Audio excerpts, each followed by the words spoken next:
Ta journée s'est-elle bien passée?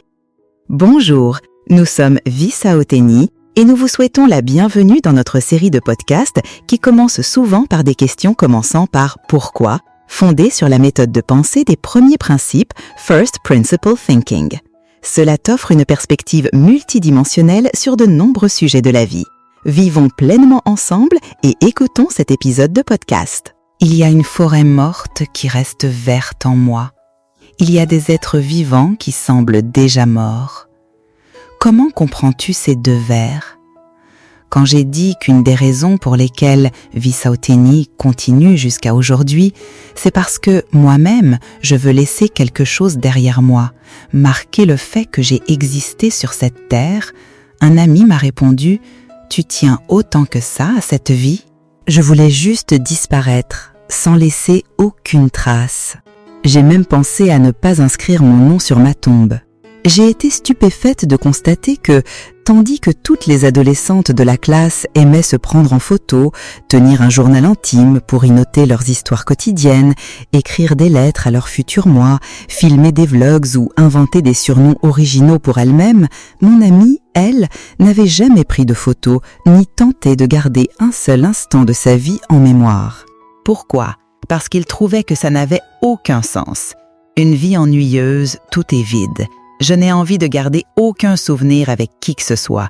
Plus tard, même si je meurs, pas besoin de portrait funéraire, qu'on règle juste le corps et c'est tout.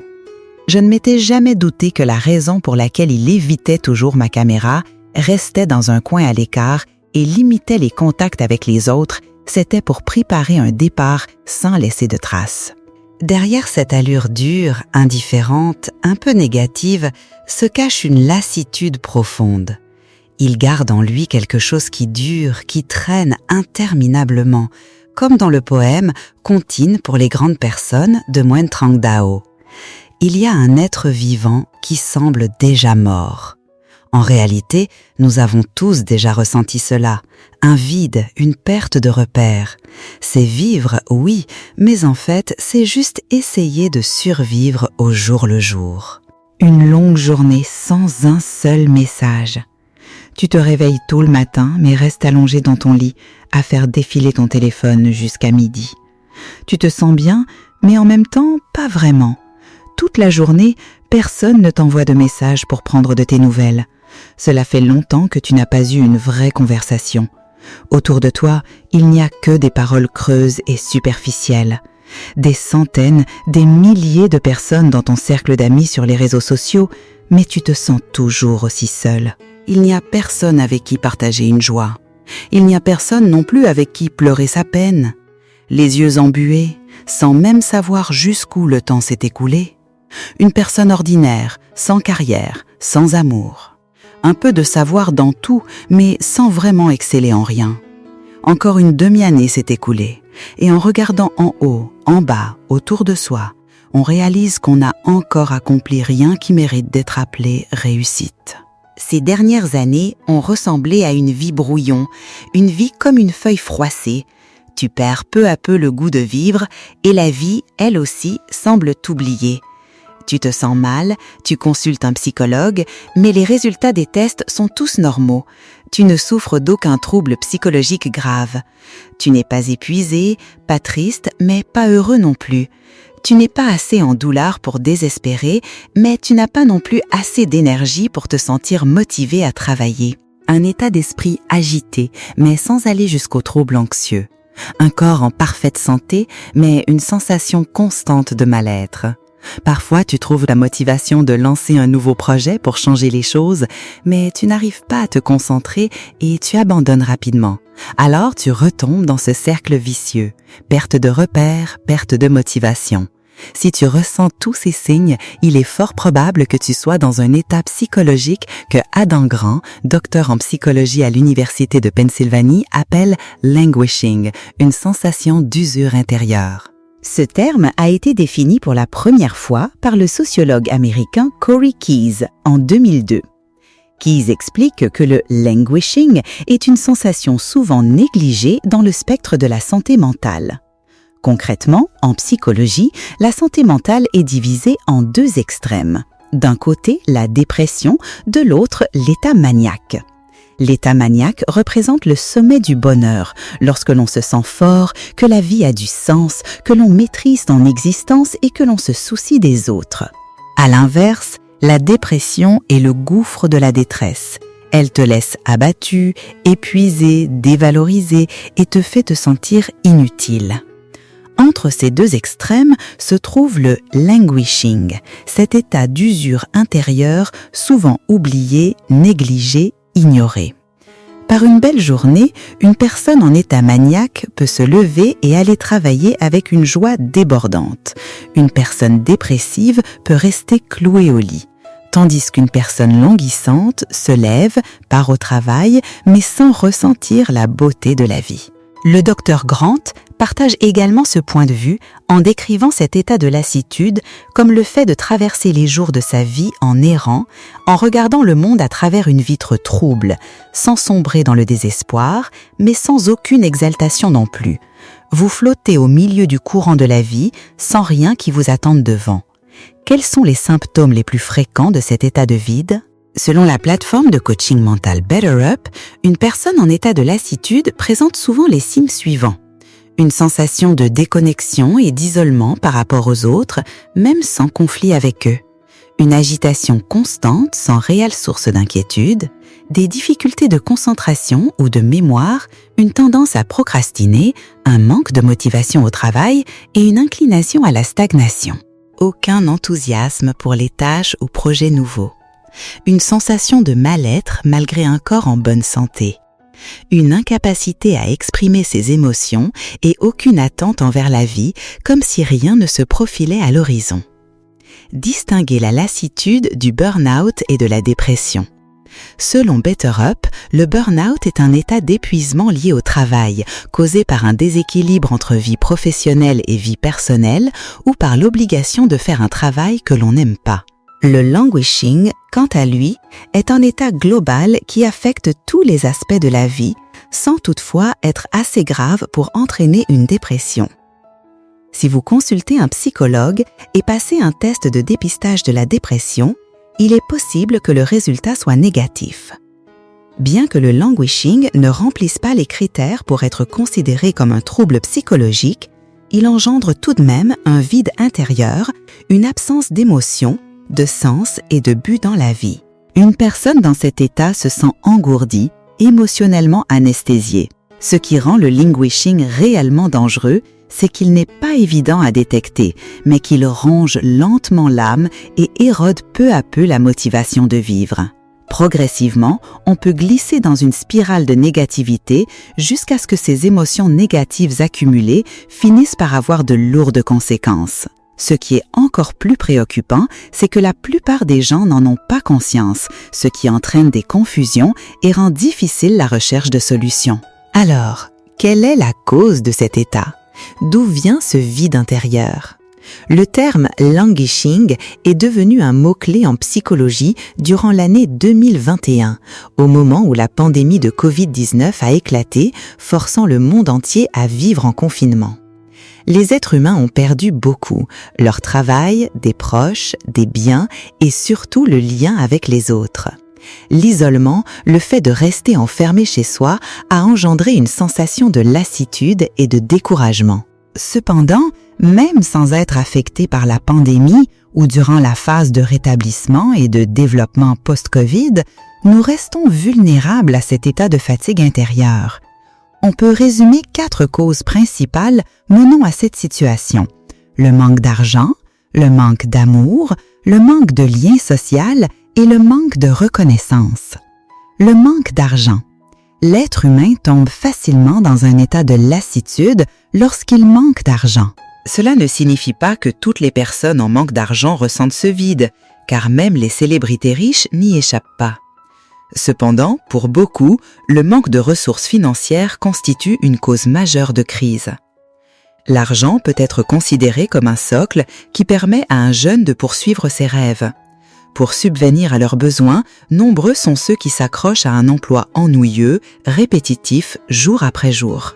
De plus, le manque d'argent ne se résume pas simplement à l'absence de billets, il est aussi lié à la manière de gagner sa vie et aux valeurs que l'argent véhicule. Ceux qui gagnent beaucoup d'argent possèdent souvent un savoir, une expérience et un vécu riche, autant de résultats d'un long processus d'accumulation. Leur vie est faite de hauts et de bas, pleine d'histoires marquantes, et cela rend leur existence plus intéressante. Par ailleurs, les personnes aisées disposent souvent de pouvoir, de relations et de la capacité de résoudre de nombreux problèmes. Cela les expose moins au risque de sombrer dans la monotonie. Le manque d'amour. Les personnes en manque d'affection tombent elles aussi facilement dans un sentiment de vide. Ici, le mot amour ne désigne pas seulement la sexualité, mais englobe aussi l'affection et l'attention provenant de l'entourage. Ceux qui reçoivent suffisamment d'amour regardent la vie avec un cœur rempli d'émotions positives. Lorsqu'on observe le monde avec amour, il paraît plus beau. Une personne qui ne reçoit pas d'affection aura du mal à en offrir à son tour au monde qui l'entoure. Si une société manque d'échanges affectifs, tôt ou tard, les individus perdront tout intérêt pour la vie. Le manque de connexion et de reconnaissance. Perdre le lien avec le monde qui nous entoure et ne pas se sentir reconnu plonge également de nombreuses personnes dans un sentiment de vide. Selon la pyramide des besoins de Maslow, 2 besoins fondamentaux de l'être humain sont le désir de connexion et celui de reconnaissance. Une étude scientifique publiée dans le Personality and Social Psychology Bulletin révèle que lorsque les individus se sentent éloignés ou exclus des relations sociales, ils ont tendance à manifester davantage d'agressivité et à réduire leur comportement altruiste envers la communauté. Lorsqu'on se sent perdu au sein d'un groupe, on n'a plus envie d'y rester. Quant à la reconnaissance, beaucoup pensent qu'il suffit de se reconnaître soi-même sans avoir besoin de l'approbation des autres. Pourtant, en réalité, la reconnaissance ne se limite pas aux jugements ou commentaires extérieurs. Elle permet aussi de savoir si l'on est sur la bonne voie et si nos efforts en valent réellement la peine. Un employé de bureau peut se donner corps et âme pour apporter de la valeur à son entreprise, mais si son patron et ses collègues ne reconnaissent pas ses efforts, même s'il aime profondément son travail, il finira par se décourager.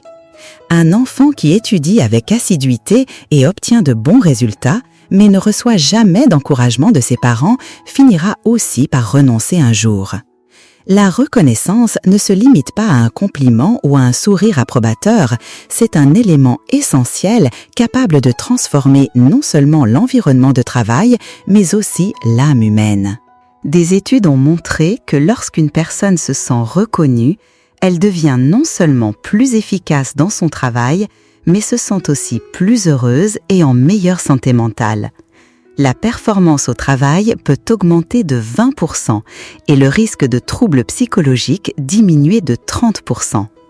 Imaginez un instant, vous venez d'achever une tâche en étant complètement épuisé et tout à coup, vous recevez un compliment sincère de la part d'un collègue ou de votre supérieur. Une tape sur l'épaule, un mot de félicitation, un remerciement sincère. Ces gestes simples ne se contentent pas d'effacer la fatigue. Ils ravivent aussi l'humeur, insufflent une nouvelle énergie et vous poussent à poursuivre votre travail avec plus de confiance et de motivation. La reconnaissance n'est pas seulement une récompense, c'est aussi un message fort qui dit que vos efforts sont appréciés, que vous êtes une part essentielle du collectif. Lorsqu'une personne sent que son existence a du sens, qu'elle crée de la valeur et qu'elle est reconnue, elle développe l'envie et l'élan de continuer à s'investir dans cette communauté. Par ailleurs, une autre raison pour laquelle les individus sombrent facilement dans un état de fatigue mentale réside dans la diminution de leur capacité de concentration face à l'autoroute de l'information de l'ère numérique. Le fait de faire défiler les écrans en continu, d'absorber des contenus brefs sur de courtes durées, pousse le cerveau à rechercher sans cesse des informations suffisamment stimulantes, tout en générant des attentes de contenu toujours plus captivants. Cela explique pourquoi vous aviez l'intention de lire un livre, mais l'avez abandonné après quelques pages, pourquoi vous vouliez apprendre une nouvelle compétence, mais n'avez persévéré que quelques jours avant de vous lasser, ou pourquoi vous vous asseyez à votre bureau pour travailler, mais finissez rapidement par faire défiler votre téléphone. Lorsque le cerveau recherche constamment des stimulations sans en trouver, l'ennui devient une réaction naturelle. Alors, comment surmonter cette lassitude et retrouver l'élan d'une vie pleine de sens ? Tout d'abord, nous devons prendre pleinement conscience de notre état et être capables de nommer nos émotions. La fatigue mentale est souvent minimisée, mais en prendre conscience constitue la première étape pour y remédier. Considérez ce sentiment comme un signal indiquant que votre santé mentale traverse une période difficile. Ensuite, vous pourrez chercher une voie adaptée pour surmonter cette situation. Essayez de répondre honnêtement. Est-ce que tu vas bien aujourd'hui ? Beaucoup de gens, lorsqu'on leur demande « Tu vas bien ?» ou « Comment ça va en ce moment ?» répondent automatiquement « Ça va », alors qu'en réalité, quelque chose ne va pas à l'intérieur, sans qu'ils puissent vraiment mettre un nom sur ce malaise.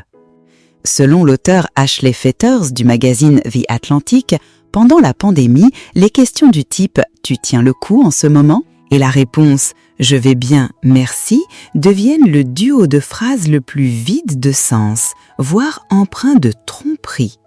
Celui qui pose la question n'est peut-être pas réellement intéressé, il cherche simplement à entamer une conversation, tandis que celui qui répond se ment à lui-même. Le docteur en psychologie Grant appelle cela l'optimisme forcé, une forme de pression invisible qui pousse les gens à faire semblant d'aller bien, même lorsque ce n'est pas le cas. C'est une forme de pression toxique. Au lieu de dire « je vais bien », soyez plus honnête. En vérité, ces derniers temps, je me sens assez fatigué, un peu abattu, ou je ressens un certain vide. Être sincère avec ses émotions permet de se libérer de la carapace nocive que l'on s'est soi-même imposée. N'essayez pas de faire semblant d'aller bien si vous vous sentez réellement épuisé. Ensuite, il est important de commencer à reconstruire quelques objectifs à court terme, accessibles pour maintenir votre morale. Il se peut que vous ayez déjà ressenti un élan puissant pour entreprendre quelque chose, avant d'abandonner rapidement. Pour remédier à cela, appliquez la règle de Goldilocks. Fixez-vous des objectifs d'un niveau de difficulté modéré que vous pouvez maîtriser. Parallèlement, cultivez la discipline en suivant la règle des 2 minutes. En chacun de nous réside un singe de la procrastination, et pour l'empêcher de dominer notre raison, nous devons recourir à des astuces psychologiques afin de le maîtriser. Enfin, pratiquez le flow. Cultivez la concentration, selon la théorie de Mihaly Csikszentmihalyi.